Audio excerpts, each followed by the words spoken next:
The Twilight Zone episode, Elegy, first aired February 19th, 1960, written by Charles Beaumont, is one of the series' most haunting and philosophical episodes, combining science fiction with a meditation on death and the human desire for peace. The episode begins aboard the spaceship Crusader, which has become lost in deep space.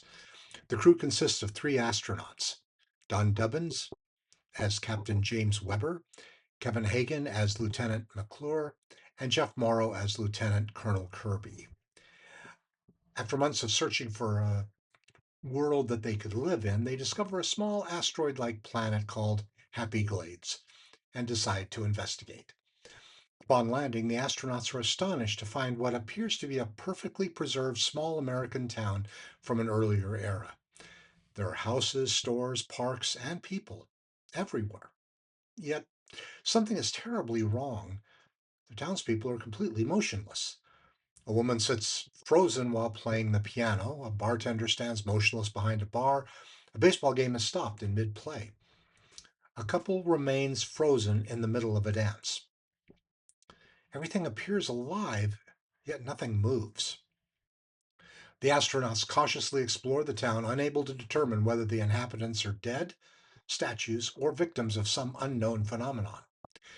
Eventually, they encounter the town's caretaker, Jeremy Wickwire, played by Cecil Kellaway. Wickwire calmly explains the mystery. Happy Glades, he says, is not an ordinary town, but a unique mortuary created centuries in the future.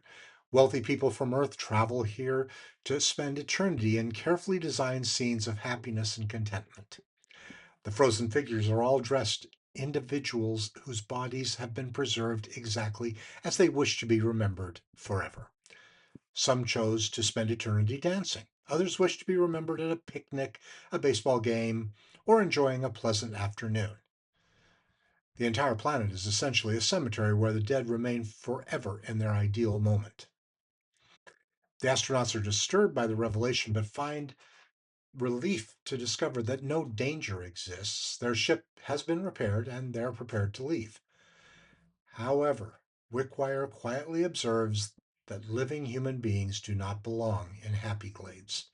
The purpose of the planet is perfect, eternal rest. Life, with its movement, uncertainty, and conflict, is considered incompatible with that purpose. As the astronauts prepare for departure, Wickwire poisons them. They die almost instantly. In the final scene, the three astronauts are displayed as permanent exhibits in Happy Glades. They're preserved in a tableau showing them seated around a table, enjoying a friendly game of cards. Wickwire views his actions not as murder, but as a benevolent gift. He believes he has granted them eternal peace and happiness. The episode ends with the chilling realization that the astronauts have become part of the cemetery they actually discovered.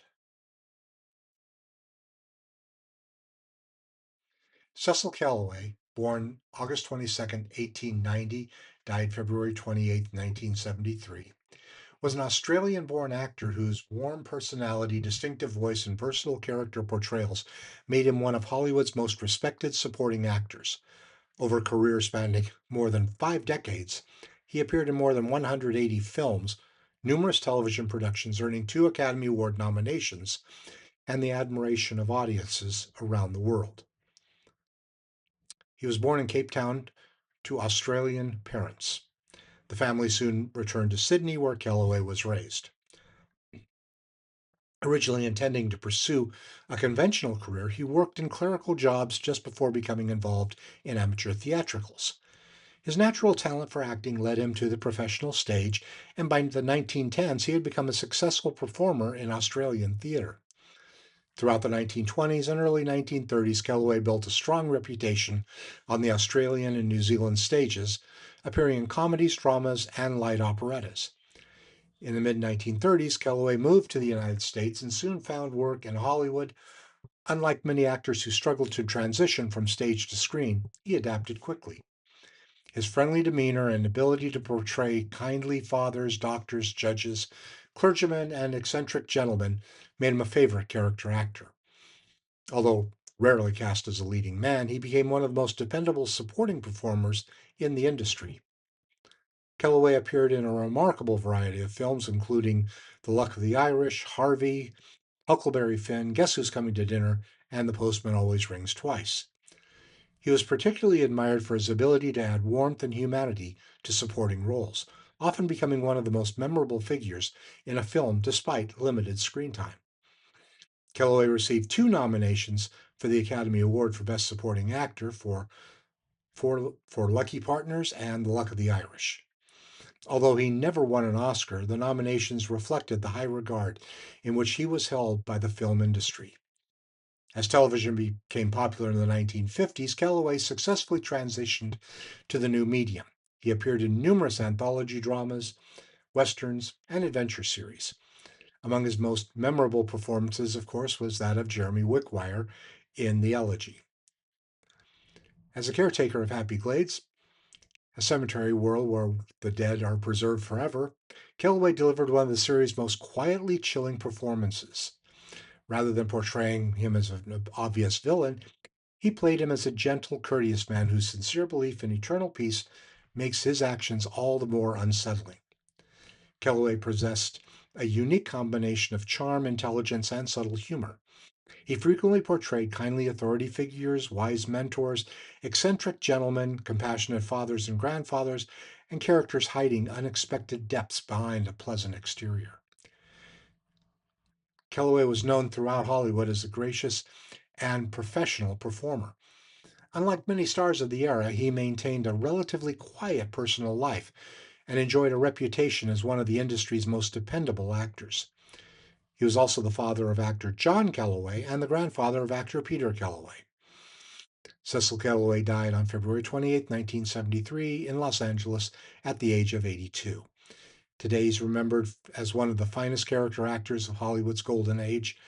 While he rarely received top billing, his performances consistently elevated the films and television programs in which he appeared.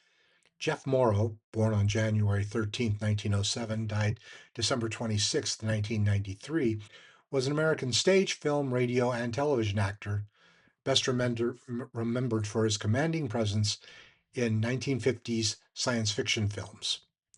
With his deep voice, distinguished features, and authoritative manner, Morrow became one of the most recognizable actors in science fiction cinema during the genre's golden age. Born Leslie Irving Morrow in New York City, he attended Pratt Institute and initially worked as a commercial artist before deciding to pursue acting. He began appearing on stage in the late 1920s and built a solid theatrical career, performing in productions of Shakespeare as well as contemporary dramas. Before finding success in films, Morrow established himself as a respected stage actor. He appeared in productions of Romeo and Juliet, Macbeth, and Billy Budd. Following service in the U.S. Army during World War II, he worked extensively in radio, including portraying the title character in the popular radio series Dick Tracy.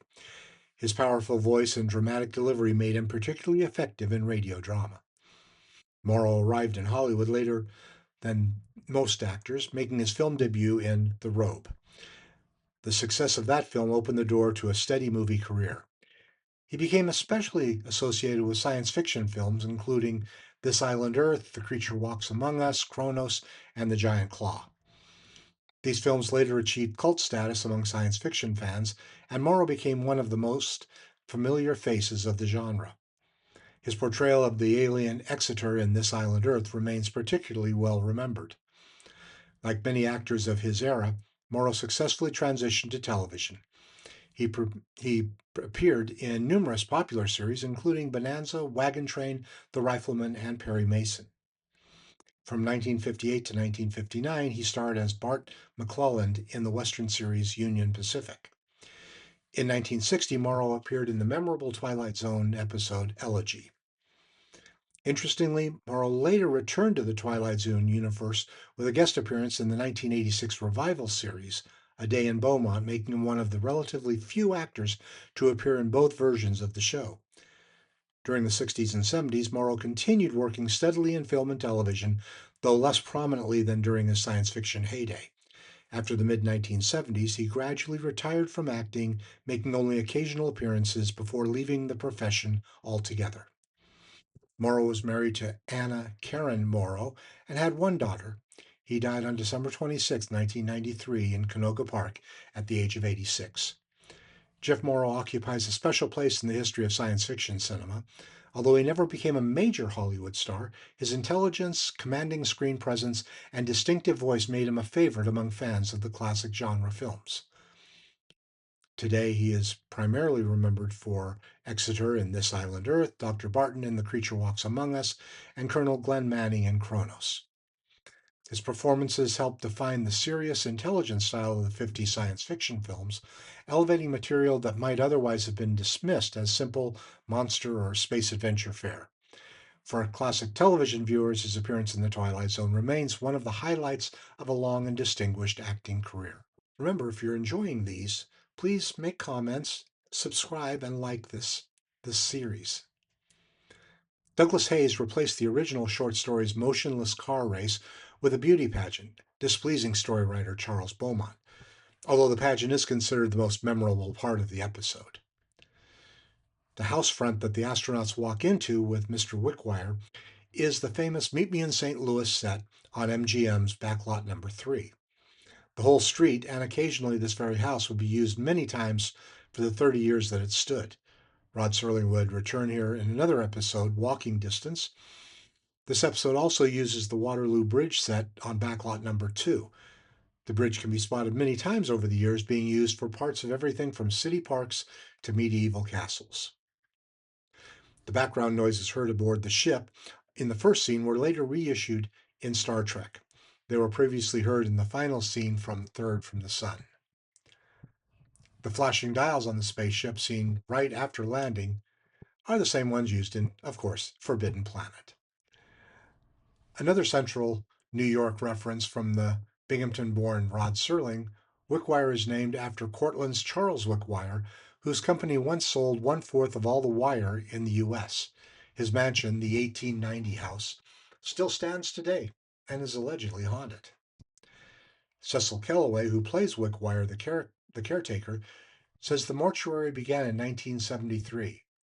Coincidentally, the actor Cecil Kellaway passed away in 1973. The episode takes place on the cemetery asteroid Happy Glades in 2186. In the opening narration, the narrator states the crew of the spaceship is far from Earth, a far corner of the universe. Later, one of the characters mentions that they're 655 million miles from Earth. 655 million miles would put them somewhere between Jupiter and Saturn.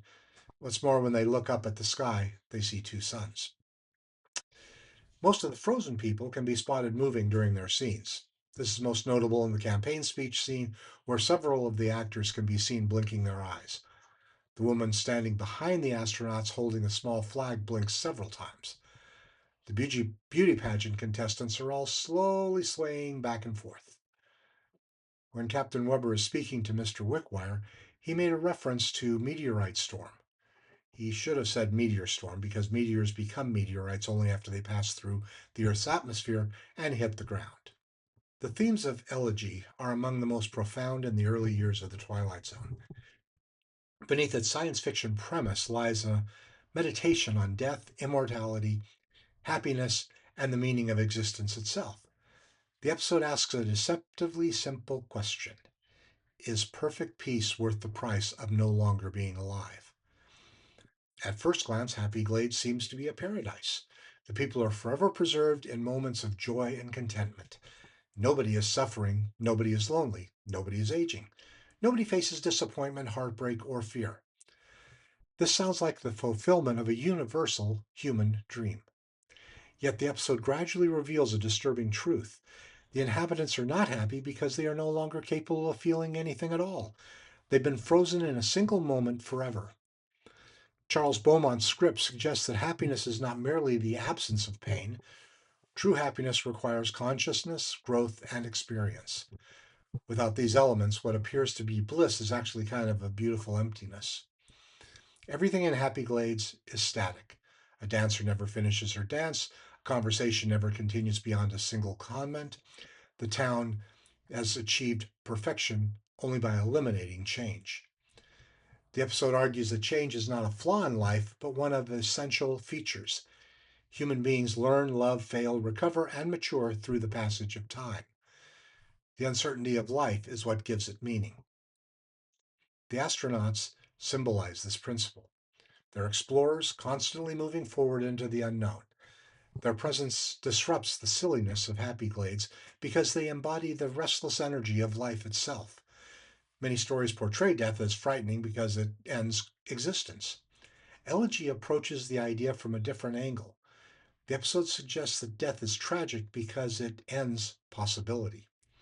The frozen residents of Happy Glades will never experience another sunrise, they'll never experience or discover anything new, never solve a problem, make a friend, or change their minds.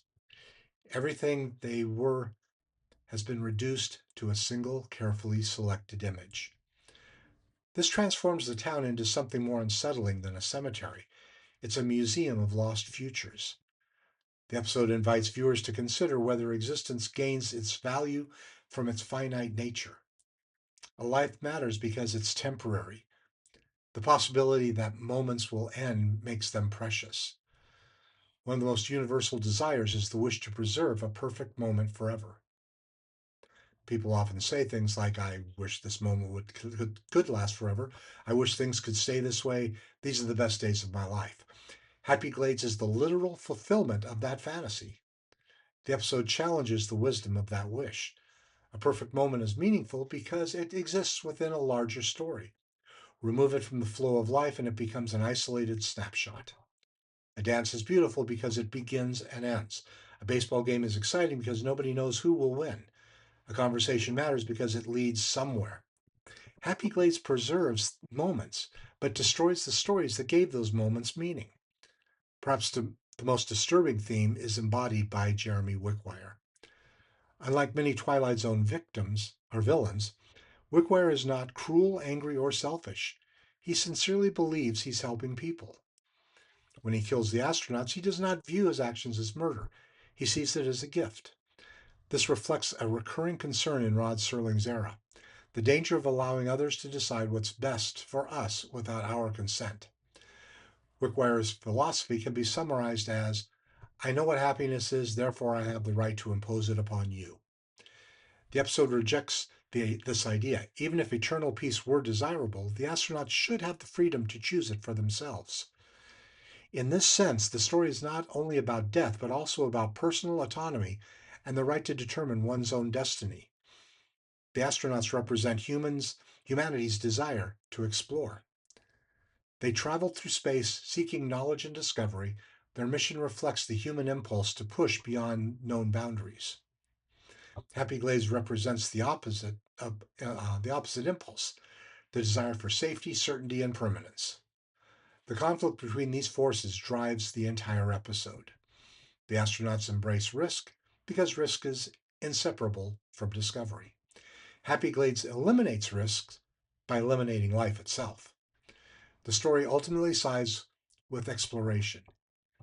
Even though life contains suffering, uncertainty, and death, it's preferable to a state of perfect but lifeless stillness. Many people dream of immortality, yet Elegy presents a dark vision of that dream. The residents of Happy Glades are technically immortal. Their bodies will remain forever. Their chosen moments will never fade. Yet this immortality comes without awareness. The episode asks whether immortality has any value if there is no consciousness left to enjoy it. A frozen existence may last forever, but is no longer life. The title Elegy is significant. An elegy is a poem or a song mourning the dead. The episode itself functions as an elegy, not merely for the astronauts, but for the human tendency to mistake comfort for fulfillment. Its ultimate message is that life derives meaning from movement, uncertainty, and change. Joy exists because sorrow exists. Achievement matters because failure is possible. Love is precious because it is not guaranteed to last forever. Happy Glades offers a world without pain, conflict, or risk, but it also offers a world without growth, discovery, or genuine living. The final image of the astronauts frozen forever at a card table is haunting because they have obtained the one thing all humans seek, peace, and lost one thing that makes peace meaningful, life itself. This episode is phenomenally written. It plays a little bit like almost a light comedy at first, seeing all the people frozen in place, the astronauts trying to figure out what was going on, then meeting Jeremy Wickwire, who is the loveliest man in the world at first. He's gentle, he's calm, he's serene.